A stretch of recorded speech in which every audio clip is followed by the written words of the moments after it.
Hello বন্ধুরা, Mala's gardening হ্যাভেনে আপনাদের সকলকে অনেক অনেক স্বাগত। আশা করি আপনারা সবাই অনেক ভালো আছেন। আমিও অনেক ভালো আছি, সাথে বাগানের নিত্য কাজে ব্যস্ত আছি। আজকের এই ভিডিওতে আমি আপনাদের সাথে শেয়ার করব কিভাবে খুব সহজে আপনারা অ্যালামেন্ডা গাছের ডাল থেকে চারা তৈরি করতে পারেন। অ্যালামেন্ডা গাছের ডাল থেকে চারা তৈরি করা খুবই সহজ, কিন্তু কয়েকটি গুরুত্বপূর্ণ কথা মাথায় রাখে তারপরে আমাদেরকে কাজটি করতে হবে। তো সেই সমস্ত স্টেপগুলো আজকে আপনাদের সাথে শেয়ার করব। খুব সহজে অ্যালামেন্ডা গাছ আপনারা নার্সারি থেকেও কিনে নিতে পারেন, কিন্তু ডাল থেকে চারা তৈরি করবার জন্য ওর মধ্যে একটি আলাদাই আনন্দ ও উত্তেজনা আছে। এইদিকে দেখুন, ডাল থেকে চারা তৈরি করবার জন্য আমি নিয়েছি বালি, একটি অ্যালোভেরার পাতা আর একটি গ্লাস যার নিচে ড্রেনেজ হোল করা আছে। আর এখানে নিয়েছি একটু জল আর একটা ব্লেড। আর এই দিকে রয়েছে একটি প্লাস্টিক আর একটা সুতো। এই দেখুন, একদমই নর্মাল একটা সুতো, আপনারা যে কোনো সুতো ব্যবহার করতে পারেন। চলুন তাহলে কাজটি শুরু করা যাক। সবার প্রথমে এই ব্লেডটি যেটির সাহায্যে আমি কাটিং রেডি করব তাকে হাইড্রোজেন পারঅক্সাইড বা যে কোনো স্পিরিটের সাহায্যে পরিষ্কার করে নিতে হবে। এই স্টেপটি করা খুবই জরুরি। শুধুমাত্র অ্যালামেন্ডার কাটিং বলেই নয়, যে কোনো গাছের কাটিং করবার আগে আমাদেরকে এই স্টেপটি অবশ্যই ফলো করতে হবে। তাহলে আমাদের কাটিংয়ে সাকসেসফুল হওয়ার চান্স অনেকখানি বেড়ে যাবে। এই দেখুন, এই যে কাটিংটা নিয়েছি, এই কাটিংটি এই যে একদম যে ব্রাউন মোটা ডাল সেই ধরনের ডালই নিতে হবে। একদম পাতলা আর সবুজ ধরনের ডাল গ্রো হয় না, সেইগুলো নেওয়া যাবে না। এই দেখুন, এই রকম মোটা পেন্সিলের মতন আর ব্রাউন কালারের ডালগুলোই আমরা কাটিং হিসেবে নেব। সবার প্রথমে এই সবুজ ডালগুলিকে কেটে ফেলতে হবে। তারপরে এই যে মোটা ডালটি রয়েছে একেই আমরা গ্রো করব। এবার এই ব্লেডের সাহায্যে নিচের পার্টটিকে কেটে ফেলে দেব, কারণ ওই নিচের দিকটা ঠিক সমান করে কাটা নেই। ব্লেডটা দিয়ে ভালোভাবে দুটি কাটিং আমি এই ডালটি থেকে বার করব। কাটিংয়ের সাইজ একটি পেন্সিলের সাইজই মতোই হবে, খুব একটা বড়ও না, খুব একটা ছোটও নয়। আপনারা একটি কাটিংয়ের মধ্যে এরকমের দুটো নট রাখবেন। নট বলতে ওই যে গিট মতো যে অংশটা দেখা যাচ্ছে সেটাকেই বলছি। এরকম দুটি নট থাকবে, সেই রকম কাটিং আপনারা রেডি করবেন। এই দেখুন, এবার এই কাটিংয়ের নিচের দিকে আমরা 45 ডিগ্রি অ্যাঙ্গেলে কেটে নেব।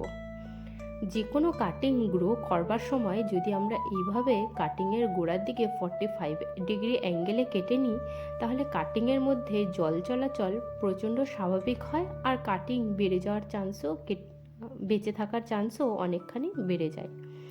এই দেখুন, কাটিংটা আমি রেডি করে নিয়েছি। 45 ডিগ্রি অ্যাঙ্গেল দুটো কাটিংয়েই তৈরি করে নিয়েছি। এই জন্যই আমি আপনাদেরকে বলেছিলাম যে একটি শার্প ধারালো ব্লেড আপনারা ব্যবহার করবেন, তাহলে এই কাটাটা খুবই সহজ হয়ে যাবে। এই দেখুন, এবার এই অ্যালোভেরার পাতা থেকে আমি দুটো অ্যালোভেরা নিয়ে নেব। এই দেখুন, এইভাবে ছোট ছোট করে অ্যালোভেরা কেটে নেব। এই দেখুন, এইভাবে দুটো অ্যালোভেরার টুকরো এই পাতাটা থেকে আমি বার করে নিয়েছি। এবার এর মধ্যেই ওই যে কাটিংগুলো তৈরি করেছিলাম এর মধ্যে ভরে 10 মিনিট রেখে দেব। এইভাবে ধরে ভরে রাখবো।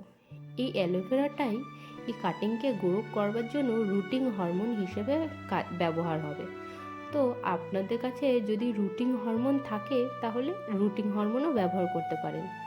আর আরও একটি জিনিস হচ্ছে হলুদ আর সিনেমন পাউডার, মানে দারচিনির পাউডার। হলুদ আর দারচিনির পাউডার মিশিয়ে নিয়ে আপনারা ওটিকেও এর গোড়াতে লাগাতে পারেন, ওটাও রুটিং হরমোন হিসেবে খুবই ভালো কাজ করে। এবার আমরা এই গ্লাসটার মধ্যে নিয়ে নেব বালি। এই দেখুন, বালি ভরে নিয়েছি। এই বালিটাকে এবার ভিজিয়ে নিতে হবে ভালো করে। এই দেখুন, এই বালির মধ্যে জল দিয়ে দিচ্ছি। বালিটা গ্লাসে বেশ খানিকটা কমই হয়ে গেছে, তাই জন্য আরও কিছুটা বালি দিয়ে দিচ্ছি। গ্লাসটা ভর্তি করে বালি নেব। এই দেখুন, আপনারা গ্লাস ভর্তি করেই বালি নেবেন, নিয়ে তাকে জল দিয়ে ভিজিয়ে দেবেন। এই দেখুন, জল দিয়ে দিয়েছি। এবার আমাদেরকে কিছুক্ষণ অপেক্ষা করতে হবে আর যাতে জলটা ড্রেনেজ হোল থেকে পুরো বেরিয়ে যায়। এই দেখুন কিছুক্ষণ পরে জলটা বালি থেকে সমস্ত বেরিয়ে গেছে।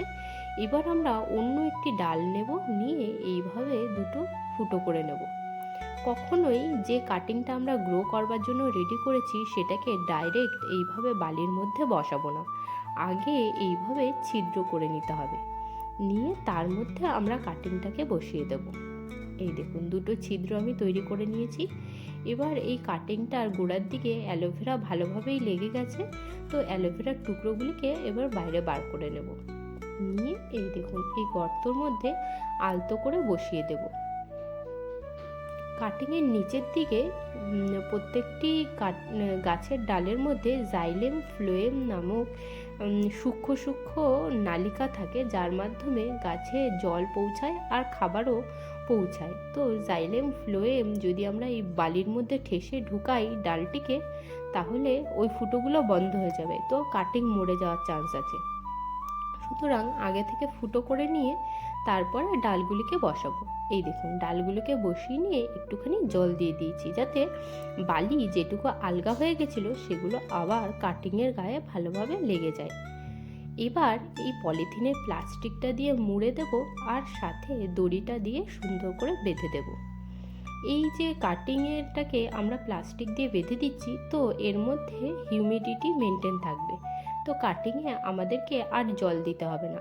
এবার আমরা এই কাটিংযুক্ত এই গ্লাসটিকে নিয়ে গিয়ে রেখে দেব ছায়াযুক্ত জায়গায় পুরো 1 মাস। 1 মাসের আগে একে ধরাও যাবে না আর নাড়ানোও যাবে না। ঠিক 1 মাস পরে আমরা প্লাস্টিক খুলে কাটিংকে বার করে অ্যালামেন্ডা গাছকে বসাবো মাটিতে।